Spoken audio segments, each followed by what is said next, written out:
आर्थिक रथका हामी दुईटा पाङ्ग्राको चर्चा गर्ने गर्दछौँ। एउटा वित्तीय पाङ्ग्रा हुन्छ फिस्कल पोलिसी, अर्को मौद्रिक पाङ्ग्रा मोनेटरी पोलिसी हुन्छ।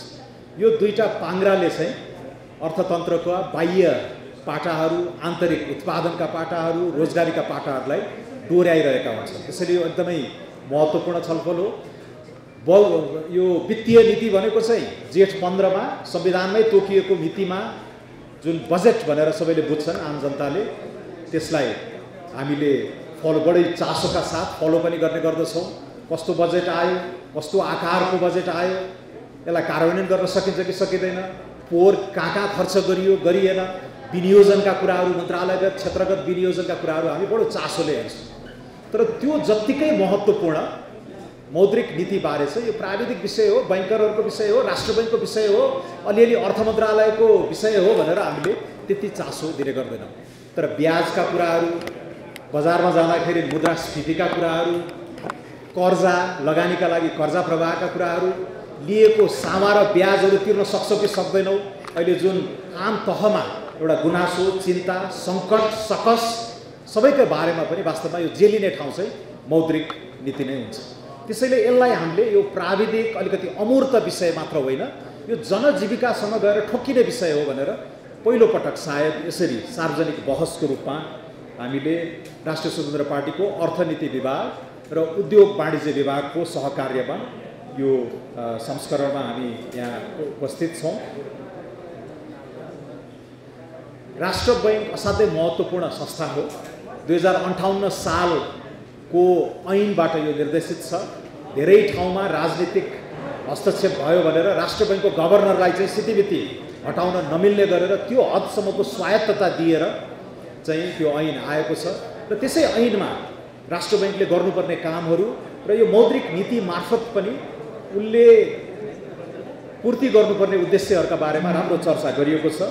वित्तीय क्षेत्रमा आम जनताको पहुँच, यसको स्थिरता, यसको प्रभावकारिता, नेपाल राष्ट्रले चाहिँ सङ्ग्रह गर्ने विदेशी मुद्राको सञ्चिति, यसको उपयोग, विनिमय, फरेन एक्सचेन्ज, विदेशी मुद्राको विनिमयको व्यवस्थापन कसरी गर्नेदेखि लिएर यो ब्यालेन्स अफ पेमेन्ट, नेपाल भित्रिने रकम र नेपालबाट बाहिरिने रकमको सन्तुलन कसरी मिलाउने, यो ब्यालेन्स अफ पेमेन्ट्स जुन भन्छौँ, यी यावत कुराहरूको जिम्मा चाहिँ राष्ट्र बैङ्कको त्यो ऐनले नै तोकेको जिम्मेवारीभित्र पर्दछ। अब अन्य धेरै कुराहरू पनि छन्, ब्याङ्किङ सेक्टरको रेगुलेसन, सुपरभिजनहरू, तर यी मुख्य कुराहरूमा टेकेर मौद्रिक नीति आउने गरेको छ। त्यही 2002 सायद त्यो ऐन आएपछि नै वार्षिक रूपमा हामीले यो मोनेटरी पोलिसी देखि पनि रहेका छौँ। र अहिले वित्तीय नीतिले, सरकारले लिएर आएको बजेटले अलिकति अब राजस्वका कुराहरू गर्यो, सार्वजनिक खर्चका कुराहरू गरेको छ र यसले यो करिब 5700-5800 अर्ब बराठुरको आकारको हाम्रो अर्थतन्त्रलाई उसले करिब 1860 अर्ब खर्च गरेर म यसरी चलायमान गर्छु भनेर भनेको छ। तर मैले भनिहालेँ, अर्थतन्त्रको आकार त एकदमै ठुलो छ। त्यहाँ सरकारको पहुँच नपुगेको र निजी क्षेत्र आफै सक्रिय भएर चलायमान गर्नुपर्ने अर्थतन्त्रको अंश असाध्यै ठुलो छ। 58 खर्बको अर्थतन्त्रमा निजी क्षेत्रको एकदमै ठुलो भूमिका हुन्छ र त्यसलाई हामीले देखिने गरेर नदेखिने गरेर राष्ट्र बैङ्कले लिएर आएका नीतिहरूले लगानीको माहौल बन्छ कि बन्दैन, उपभोक्ताहरूमा त्यो कन्फिडेन्स, आत्मविश्वास जाग्छ कि जाग्दैन, होइन, मुद्रास्फीतिका कुराहरू, मूल्य भोलेटिलिटीका कुराहरू, यो सबैमा चाहिँ त्यसले असर गरिरहेको हुन्छ। त्यसैले मौद्रिक नीतिलाई पनि हामीले लगभग वित्तीय नीति सरह नै महत्त्व दिएर अगाडि बढाउनु पर्ने हुन्छ। अहिले अर्थतन्त्र एकदमै शिथिल छ, सुस्त छ, कन्ज्युमर कन्फिडेन्स खस्केको छ, इन्भेस्टमेन्ट तथा बिजनेस कन्फिडेन्स एकदमै खस्केको छ। यो खस्केदाखेरि आयातहरू पनि घटेको छ, निर्यात पनि घटेको छ र व्यापार घाटा पनि अलिकति मार्जिनली घटेको छ। तर त्यो घट्नु भनेको फेरि यता सरकारी आम्दानीमा चाहिँ, राजस्वमा चाहिँ त्यसले प्रहार गरेको छ। पोहोर 1422 अर्बको राजस्व उठाउने भनिएकोमा अस्ति भर्खर असार मसान्तसम्ममा जम्मा 10-10.25 खर्ब मात्रै राजस्व उठेको छ। त्यति ठुलो भुवाङ चाहिँ हामीले अनुमान गरेको राजस्वमा परिसकेका छ। त्यसको एउटा कारण चाहिँ हाम्रो ठुलो राजस्वको बेस चाहिँ आयात हुने गर्दछ। समग्र अर्थतन्त्र नै सुस्त भइरहेको बेलामा, आयात पनि कम भएको बेलामा त्यसमा लगाएर जुन कर उठाइन्थ्यो त्यो पनि अहिले सेलाएको छ। त्यसैले अहिले वित्तीय नीति, फिस्कल पोलिसीले केही न केही सकारात्मक दिशाहरू औल्याएकै छ। तर अहिले अलिकति घोत्लिएर हेर्दाखेरि मिडियम टर्म मध्यकालीन प्रायोरिटीहरूमा बजेटले केही कुराहरू एकदम स्पष्टसँग निर्दिष्ट गरेका छ। जस्तो नेपालको समुन्नतिका आधारहरू के हुन्? डिजिटलाइजेसन हुन सक्ला, क्लिन एनर्जी हुन सक्ला, हैन, हाई भ्यालु एग्रिकल्चर हुन सक्ला, अलिकति हरित रिइन्डस्ट्रियलाइजेसनहरू हुन सक्ला भनेर ती कल्पना गरिएको छ। र केही मध्यम कालमा चाहिँ लङ टर्म अथवा medium term sources of economic growth चाहिँ यी हुन् भनेर अस्ति वर्षमान पुञ्जीले ल्याउनु भएको बजेटमा ती कुरा निर्दिष्ट छ। तर एउटा विज्ञहरूमा एउटा सामान्य गुनासो चाहिँ के रह्यो भने अहिलेकै शिथिलता चिर्नलाई चाहिँ बजेटले केही खाली ठाउँ राखेको हो कि गर्न सक्ने जति नगरेको हो कि भन्ने खालको गुनासोहरू छन्। अझ विज्ञहरूको भाषामा एग्रिगेट डिमान्ड, यो अर्थतन्त्रको कुल माग हुन्छ नि, एग्रिगेट डिमान्ड, त्यसलाई चाहिँ त्यो खस्केको अवस्थामा त्यसलाई उकास्नको लागि तत्कालै गर्नुपर्ने कुराहरूमा चाहिँ हामीले गर्न सक्ने जति पनि नगरेका हौँ कि भन्ने एउटा टिप्पणी अहिले भइरहेको छ। मैले अघि भनिहालेँ मध्यमकालमा लङ टर्म अथवा medium term sources of economic ग्रोथमा राम्रो पहल कदमीहरू छ।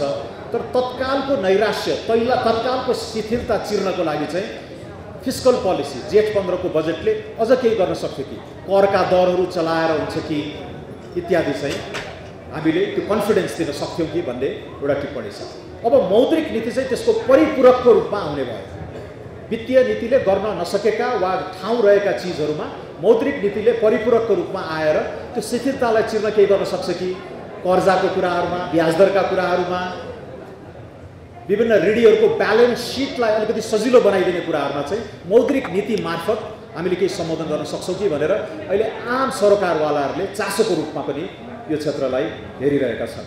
त्यसैले क्रेडिटलाई, यो कर्जा जुन राष्ट्र बैङ्कको नीति मार्फत, कमर्सियल बैङ्कहरू मार्फत प्रवाह हुन्छ, यसलाई उत्पादनमुखी क्षेत्रमा कसरी डोर्याउने, एउटा विगत 20 वर्षदेखि हामीले अलिकति बाटो बिराएको हो र डिस्ट्रिब्युटेड प्यानलिस्टहरूले यसमा टिप्पणी पनि गर्न सक्नुहुन्छ। नरबहादुरजी त एक्जिक्युटिभ डाइरेक्टर नै हुनुहुन्थ्यो। विगत 20 वर्षको आँकडा हेऱ्यो भने हामीले यो रेमिटेन्सको बलमा अर्थतन्त्रमा खेलो पैसा खन्याएकै हो। अङ्ककै रूपमा हेर्ने हो भने करिब विगत 20 वर्षमा औसत हरेक वर्ष 20% को औसत वृद्धि दर छ कर्जाको, र कर्जाको स्टक अहिले अर्थतन्त्रको आकारको अनुपातमा झन्डै 100%। त्यो दक्षिण एसियाली क्षेत्रमा नै असाध्यै धेरै हो। इन्डियामा को पनि जम्मा 50-55%, अन्य देशहरूमा पनि त्यस्तै 50-55 को आएर छ। नेपालमा private sector credit as a share of GDP लगभग 100%। अर्थतन्त्रको आकार जति छ त्यति नै कर्जा प्रवाह भएको छ।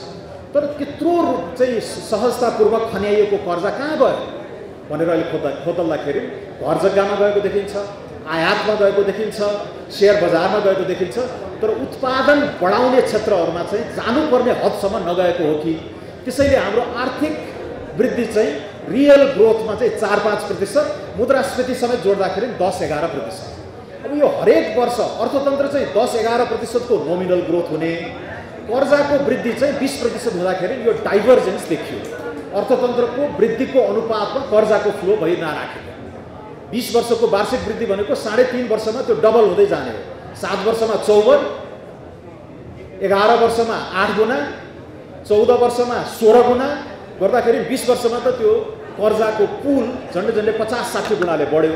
अर्थतन्त्र चाहिँ 10% वृद्धि हुँदा पनि त्यो 7 वर्षमा डबल भयो, 14 वर्षमा 4 गुणा भयो र 21 वर्षमा 8 गुणा मात्र भयो। त्यसैले यो डाइभर्जेन्सले पनि कोभिड पछि जब राष्ट्र बैङ्कले चाहिँ अलिकति ब्रेक लगायो यो कर्जाको फ्लोमा, अर्थतन्त्रमा आएको शिथिलताको एउटा कारण त्यो पनि हो। त्यसैले यसलाई पनि अब अलिकति रिभ्यू गर्नुपर्ने अवस्था छ र त्यो 20% को क्रेडिट फ्लो सन् 2015-16 देखि अथवा त्योभन्दा अगाडिदेखि नै जुन चर्केर गयो, त्यसको एउटा अर्को कारणमा बैंकिङहरूलाई मर्ज गर्न बाध्य बनाइएको एउटा हाइपोथेसिस त्यो पनि छ। त्यसमा पनि पछि समय रहेमा नीतिगत कुरामा हामी जाने नै छौँ।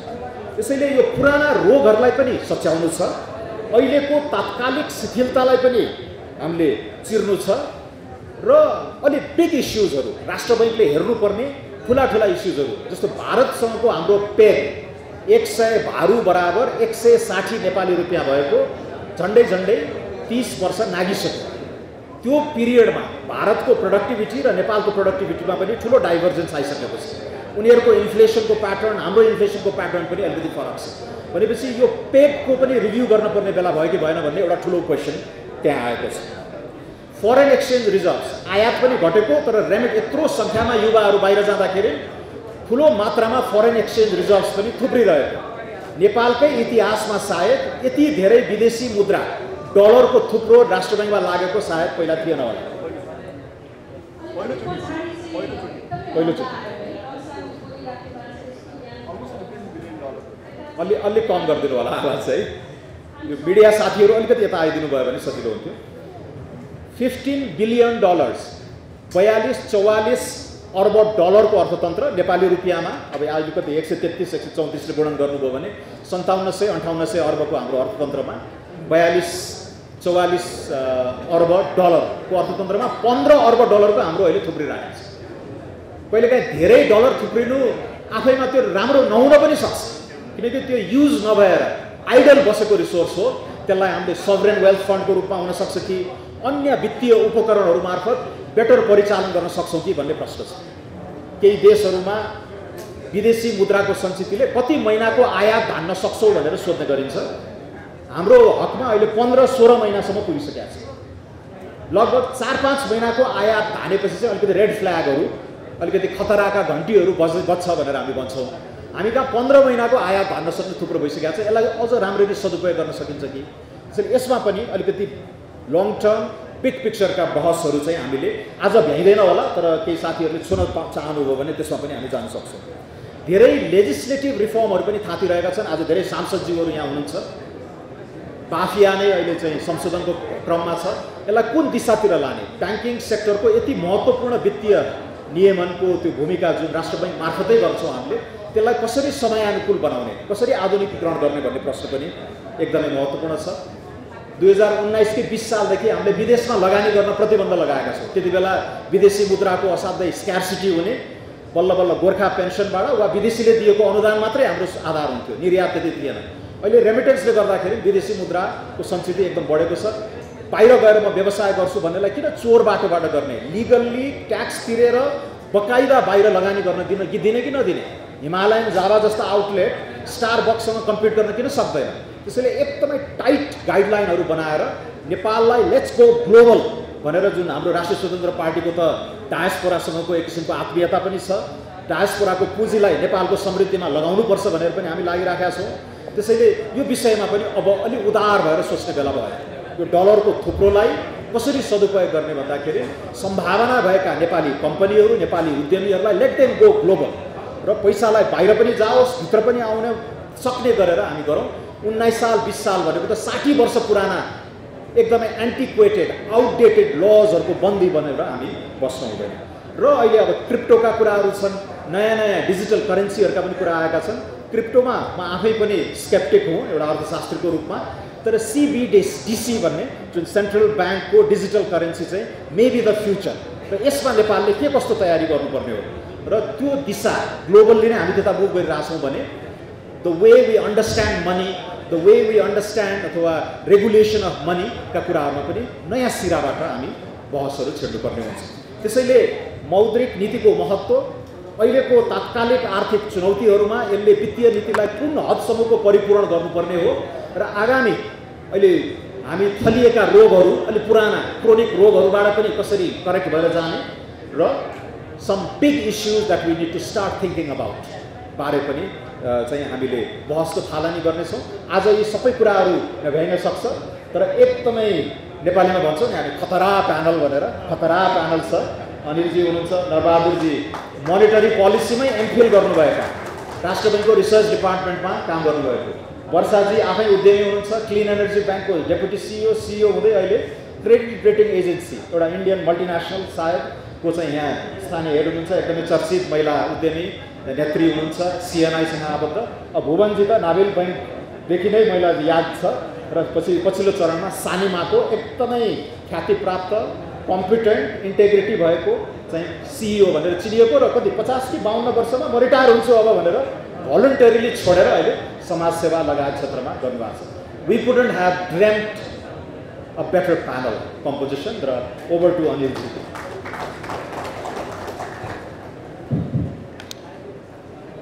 Thank you very much.